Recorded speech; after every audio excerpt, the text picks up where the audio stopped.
Bismillahirrahmanirrahim. Assalamualaikum warahmatullahi wabarakatuh. Alhamdulillah rabbil alamin. Allahumma sholli ala sayyidina Muhammad. Alhamdulillah. Kabar sahabat Wakom semuanya? Alhamdulillah, ini saya sedang berada di salah satu lokasi di daerah Tangerang ya. Insyaallah kita akan coba ngobrol dengan sebelumnya saya mau kasih tahu dulu, saya sedang berada di Sahabat Akikah. Nah, Sahabat Akikah itu adalah salah satu pelayanan jasa untuk akikah nih ya, jasa layanan lah untuk akikah bagi sahabat-sahabat semua yang ingin berakikah. Jadi nanti bisa cek aja di Instagramnya ya, sahabat.akikah ya. Instagram itu nanti muncul banyak tuh informasi-informasi itu apa namanya terkait dengan akikah, program-program atau ya pelayanan-pelayanan akikah di Sahabat Akikah ini. Dan insya Allah saya hari ini akan ngobrol dengan CEO sekaligus manajer operasional Sahabat Akikah bersama Pak Ibnu, dan kita akan ngobrol banyak ya dengan beliau. Tadi juga saya di belakang sudah ngobrol dengan beliau banyak terkait dengan apa namanya Sahabat Akikah, kemudian tadi motivasi spiritualnya. Wah, itu luar biasa tadi buat saya apa namanya semakin semangat nih itu kan untuk membagikan kisah-kisah inspiratif dan motivatif kepada para sahabat. Kita langsung saja ke Pak Ibnu. Assalamualaikum. Waalaikumsalam, Pak. Sehat Pak Ibnu ya? Alhamdulillah. Sibuk banget kayaknya nih. Ya, gitulah tugas hari-hari. Emang ya di Sahabat Akikah ini benar CEO sama manajer operasional gitu ya? Ya, alhamdulillah kebetulan saya diamanahkan tugas sama tanggung jawab owner Sahabat Akikah untuk menjadi manajer operasional sekaligus CEO di regional Tangerang dan Jabodetabek. Oh, dari kapan itu, Pak Ibnu? Saya jadi CEO sama manajer operasional pusat itu semenjak tahun 2018 ya, jadi sekitar 3 tahun berjalan. Ya, Masya Allah. Tapi sebelumnya memang saya sudah terlibat di di manajemen Sahabat Akikah, sebagai investor ya. juga, di awal-awal pendirian. Alhamdulillah background saya itu sebelum bergabung dari Sahabat Akikah itu saya sebagai profesional di salah satu perusahaan shipping company di Indonesia. Ya, boleh saya sebutkan ya namanya di Maersk Indonesia ya, perusahaan shipping dari Denmark ya. Dan kebetulan waktu itu saya sebagai senior customer service executive handling klien Nike di sana ya selama hampir 7 tahun. Masya Allah. Di samping saya sebagai profesional di sana, saya juga turut serta invest di Sahabat Akikah karena memang ownernya menawarkan saya. Owner adalah salah satu teman saya untuk berinvestasi, mengajak investasi di Sahabat Akikah karena kebetulan waktu itu masih di awal-awal pendirian. Owner itu butuh modal awal untuk pengembangan usahanya, dan kebetulan ownernya memang idealis ya. Alhamdulillah tidak mau terlibat masalah dengan bank atau lembaga keuangan lainnya. Jadi mengumpulkan para investor dari teman-teman atau kolega terdekat untuk sama-sama berinvest di Sahabat Akikah, dan kebetulan saya bergabung sebagai salah satu investor di sana sambil saya bekerja sebagai profesional di Maersk Indonesia waktu itu. Selanjutnya ya seiring waktu berjalan selama 2-3 tahun setelah itu saya fokus tetap di dunia profesional, dengan Pak Romli sebagai owner itu fokus untuk menjalankan bisnis di Sahabat Akikah. Dan alhamdulillah berkembang cukup pesat dari mulai 1 cabang, 2 cabang, 3 sampai sekarang ada 6 cabang di Jabodetabek. Alasan saya ya kenapa saya join di padahal kan itu kan Maersk itu kan wah kita tahu lah ya. Itu besar kan. Iya, sebetulnya saya sudah nyaman juga waktu itu di zona nyaman sebagai karyawan di salah satu perusahaan asing di Indonesia ya. Tapi kenapa saya pilih gabung full time di Sahabat Akikah itu ya banyak pesan moral yang saya dapat dari bisnis akikah ya. Kenapa saya pilih ya gara-gara ya itu ya tujuannya adalah lebih berkah ya, Tujuannya supaya penghasilan dan income saya juga lebih berkah. Kedua ya lebih banyak manfaat ke umat. Ya ketiga ya syiar Islam juga. Jadi banyak hal positif khususnya ke arah religi ya, yang saya pikir potensi bisnis akikah itu lebih bagus dari karir saya di dunia profesional di shipping area seperti itu. Berarti lebih bagus dalam hal spiritual gitu. Ya, lebih tenang, lebih amanah, dan lebih berkah yang saya rasakan ya seperti itu. Berarti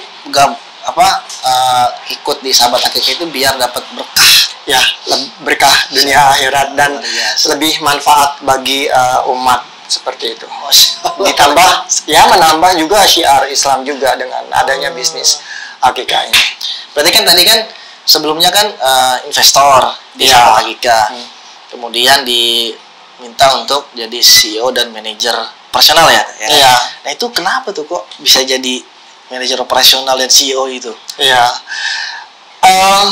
Pada saat saya berkarir di MERS itu, saya lepas ya, saya tidak ada hubungannya dengan operasional sahabat akikah. Jadi kebetulan waktu itu sahabat akikah dihandle sama manajer operasional sendiri, dan saya cuma jadi salah satu investor yang cuma terima laporan tiap bulannya. Di 3 tahun yang lalu ya, ternyata sahabat akikah tuh pernah terbesar ketiga di Jabodetabek sebetulnya waktu awal-awal di 5 tahun atau 6 tahun berdirinya bisnis sahabat akikah. Dan waktu itu ternyata sahabat akikah juga harus mengalami momen-momen atau waktu-waktu yang tidak mengenakan gitu, khususnya di operasional yang menyebabkan performance perusahaan menjadi down. Ya, kita mengalami hampir kolaps di tahun ke 10 ya, di tahun ke-10-an itu. Ya mungkin ada mismanagement di situ ya, di tim operasional.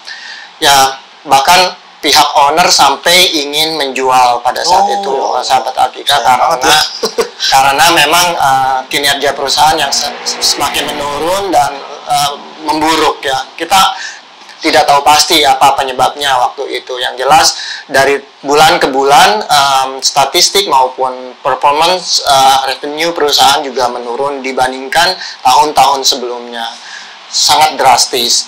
Akhirnya owner itu memutuskan untuk mengganti manajer operasional dan ditawarkan ke saya sebagai investor sekaligus sebagai manajer dan CEO di regional Tangerang di tahun 2018. Akhirnya saya memutuskan untuk selesai karir saya di MERS Indonesia dan bergabung langsung sepenuhnya di sahabat akikah pusat seperti itu. Gimana tuh? Dengan alasan ya itu tadi ya, pertama sahabat akikah itu potensinya lumayan besar, cukup besar dan sudah panjang perjalanannya, lebih dari bahkan kalau dihitung sampai sekarang itu sudah hampir 17 tahun. Jadi sudah established. Makanya sayang kalau memang harus dijual atau di handover ke orang lain yang nggak kompeten. Sementara saya adalah salah satu investornya. Jadi dari dasar pemikiran itulah saya memberanikan diri dan memutuskan untuk menerima tawaran dari owner untuk take care atau handover operasional sahabat akikah ke saya di bawah operasional. Tapi waktu itu gimana tuh perasaannya ketika memutuskan untuk keluar dari yang katakan udah settle ya di MERS gitu kan, udah settle lah ya. Kemudian pasti kan ada tanggapan dari keluarga dan sebagainya gitu kan. Itu gimana tuh? Ya, tanggapan sebetulnya saya juga tetap minta doa restu dari orang tua, karena memang restu orang tua adalah segalanya ya. Karena bagaimanapun ini menyangkut karir sama masa depan saya juga sebagai personal. Tapi dengan alasan tadi di awal, ini demi keberkahan, terus manfaat bagi orang banyak dan syiar Islam, salah satu tujuan utama saya memutuskan untuk bergabung ke Sahabat Akika. Seperti makanya saya dengan modal ya Bismillahirrahmanirrahim dan restu orang tua sama harapan besar dari owner untuk bisa memperbaiki kinerja Sahabat Akika ke yang lebih baik, minimal sama dengan yang sebelum-sebelumnya seperti itu, dan syukur-syukur bisa lebih bagus. Itu sih makanya saya putuskan untuk siap untuk handle. Berarti kan Pak Ibnu tadi sudah sampai 3 tahun kali ya, dari 2019 sampai sekarang 3 tahun ketika menghandover yang ada di Tangerang ini gitu kan. Nah kemudian bisa sampai up lagi itu gimana tuh Pak? Ini kan perlu artinya gini, ini kan nggak gampang gitu loh. Ketika bisnis sudah turun terus kemudian di handover, berarti kan kayak nyuciin tangan orang yang itu kan. Memang tadinya kan saya cuma terima laporan dari operasional, saya tinggal terima laporan keuangan seperti itu. Ternyata tiba-tiba saya harus kecimpung langsung di operasional. Ya memang ini PR banget waktu awal-awal, tapi ya itu caranya memang lumayan kompleks ya. Saya harus di awal-awal saya harus mempelajari atau mendeteksi masalahnya tuh apa yang menyebabkan kinerja perusahaan jadi buruk dan downfall seperti itu. Saya butuh waktu beberapa bulan untuk evaluasi sama internal review dari semua divisi yang ada. Karena di Sahabat Akika itu ada 5 divisi ya, ada customer service, dapur, kandang, delivery, sampai di marketing.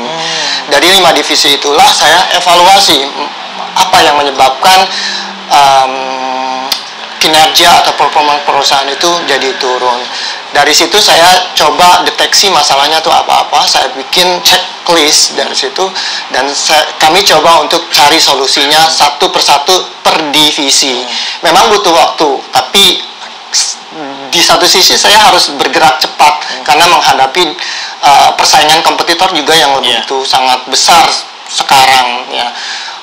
Setelah saya ngedeteksi masalahnya, saya cari solusinya, dan saya langsung praktekkan ke operasional, ke semua divisi. Saya dari mulai kita rombak menu, resep, sama packaging, terus juga memperbaiki masalah marketing. Karena pada waktu itu kami juga menyadari bahwa salah satu kelemahan dari Sahabat Akika itu adalah di digital marketing. Ini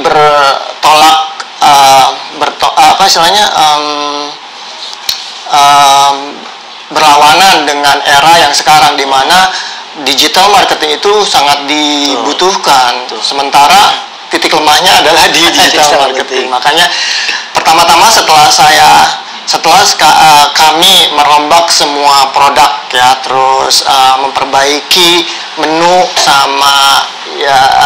sama price list untuk kita jual ke segmen pasar. Kemudian kami memperbaiki dari sisi digital marketingnya.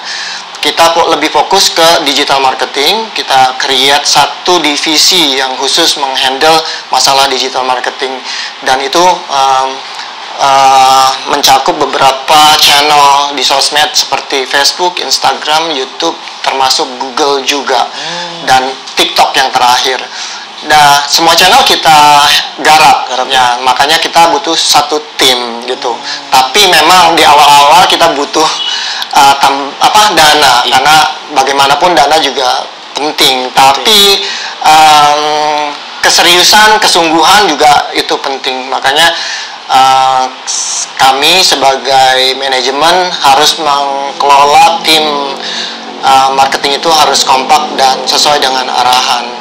Dan alhamdulillah dalam 2 tahun kita sudah bisa menaikkan omset kita dari sumber di digital marketing tersebut. Dari 100% omset yang kita terima bulanan itu bersumber dari digital marketing itu sekitar 30-35%. Jadi kontribusinya lumayan, dan salah satu yang menyebabkan performance Sahabat Akika itu berkembang kembali dari posisi yang terpuruk ya, itu kuncinya di digital marketing juga. Ya? Di samping juga perbaikan produk, kualitas layanan sama standar mutu.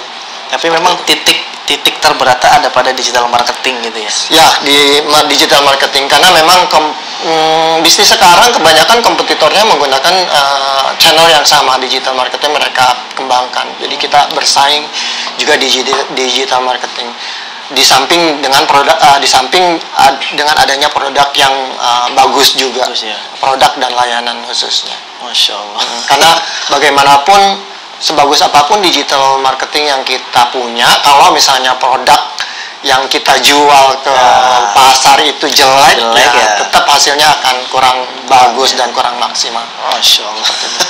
Jadi saya tekankan ke tim itulah, pelayanan sama produk harus kita jaga. Itu harus lebih bagus dan disupport sama marketing yang bagus, baik secara organik maupun secara digital. Berarti bisa dikatakan nggak 50-50 ya kalau marketing sama produk dan layanan ya. Idealnya sih memang mungkin menurut saya sih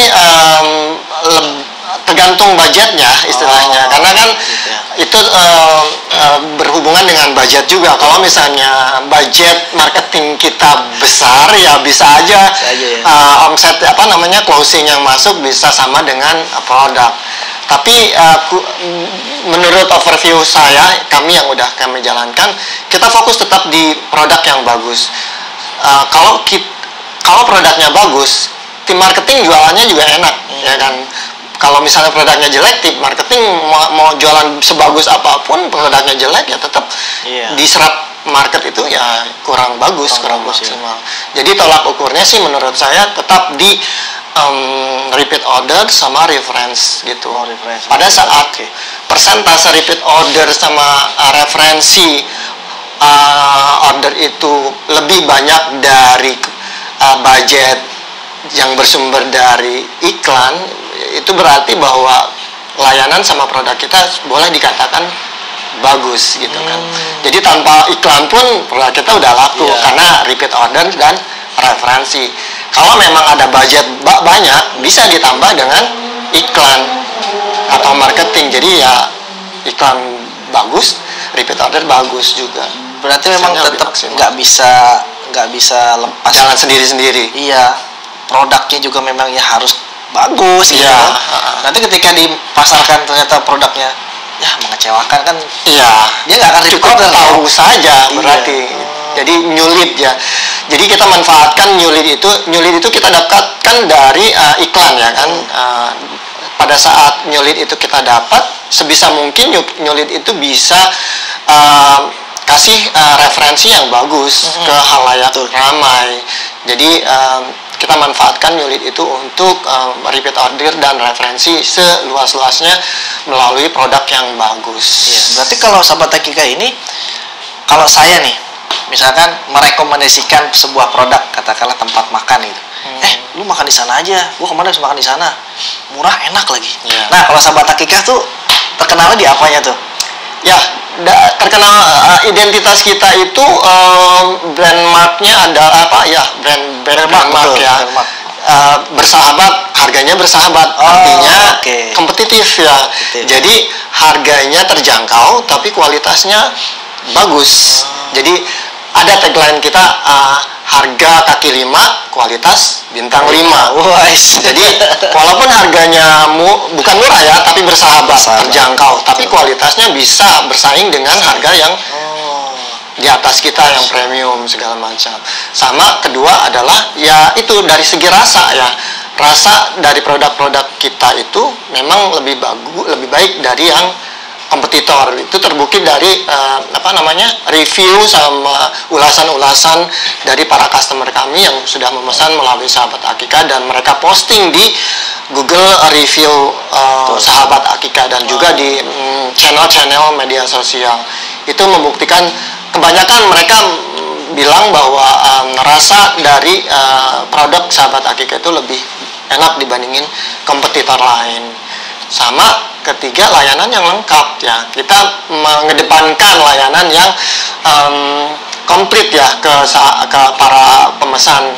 Di antaranya yaitu pilihan paket yang variatif dari yang terendah, yang sedang sampai yang teratas.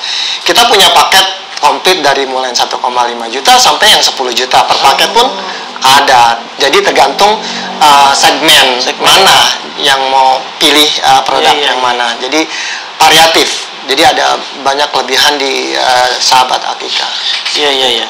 Berarti kalau sebulan ini rata-rata sahabat Akika ini bisa motong berapa kambing nih?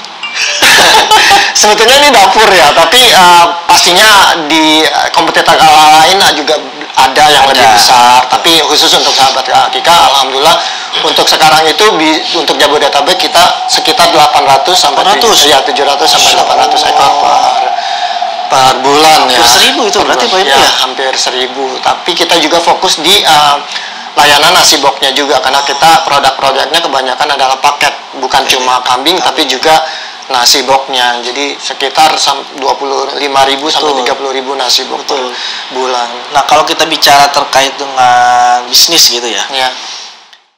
Kan tadi kan kita ngobrol ini sudah berkembang pesat gitu kan sahabat Akika. Kemudian sebulan ada hampir 800 ekor kambing yang sudah terpotong tiap bulan rata-rata. Nah, jadi para beginner pengusaha ini atau pebisnis ini mungkin mengalami kendala. Dia itu nggak tahu caranya tuh gimana tuh untuk menyelesaikan ini. Gitu kan. Nah, kalau dari Pak Ibnu nih, pengalaman Pak Ibnu nih, mengelola sahabat Akika ini, hambatannya tuh seperti apa, kendalanya apa, tantangannya tuh apa, terus bisa keluar dari situ tuh gimana gitu Pak Ibnu? Iya, seru sih ya, panjang kalau di detail. Tapi kita kembali lagi pada personal sama tim juga ya, karena bagaimanapun tim tergantung leader juga, dan leader juga tergantung sama tim. Kita dua sisi yang saling membutuhkan satu sama lain, bukan hanya personalnya atau leadernya yang baik, tapi timnya juga kita coba pilih yang terbaik. Di samping itu ya kita juga ya harus ya mendekatkan diri sama yang kuasa yang utama gitu kan. Karena itu adalah basic banget yang harus basic skill yang harus kita miliki pada saat kita memikul tanggung jawab, baik itu sebagai pribadi maupun perusahaan dan tim. Ya kita harus jalankan apa istilahnya tugas sama apa namanya ya, dekatkan diri. Iman kita juga kita harus dekatkan kepada yang kuasa, dan jangan lupa juga ya itu sedekah mungkin ya yang paling utama. Jadi ya saya bukan istilahnya sombong ya gitu maksudnya, tapi sekedar sharing, karena ada kan sedekah itu pembuka rezeki ya, ada istilah seperti itu. Dan itu memang saya coba jalankan, saya praktekkan dari mulai kecil, sedang, ya bertahap tapi konsisten ya gitu ya. Ya kita coba jalankan itu. Di samping kita ibadah, dekatkan diri yang sama yang kuasa, sholat duha itu yang penting ya, karena memang harus dirutinkan juga ya, banyak manfaatnya. Salah satunya sholat duha itu, sama kita sedekah ya. Sedekah jangan lupa juga, sedekah itu banyak caranya, bukan cuma materi ya. Sedekah ide, sedekah nasihat, sharing ilmu, ya senyum juga, ya juga finansial juga ya. Dalam ke semua ya, khususnya ke para mustahik lah, bukan cuma ke masjid ya, tapi juga mungkin bisa aja sedekah melalui tim kita yang memang dibutuhkan, karena memang sahabat Akika itu kan lumayan banyak ya, staff dan krunya. Dari sekian banyak kru pasti ada yang butuh bantuan. Kita sebagai manajemen maupun sebagai pimpinan ya, melalui hal tersebutlah kita melakukan sedekah. Jadi dari orang-orang terdekat dulu kita mulai, baru bisa ekspansi ke lebih luas lagi. Jadi ya sambil usaha, kita sambil sering-seringlah bersedekah, berbagi, sharing. Jadi sedekah, sharing itu kan banyak apa namanya bentuknya. Seperti itu. Nah, kalau dari Pak Ibnu sendiri di sahabat Akika itu untuk finansialnya itu satu deh, coba saya pengen tahu bentuk dari kontribusi sedekahnya dalam kerja sama sedekahnya gimana tuh?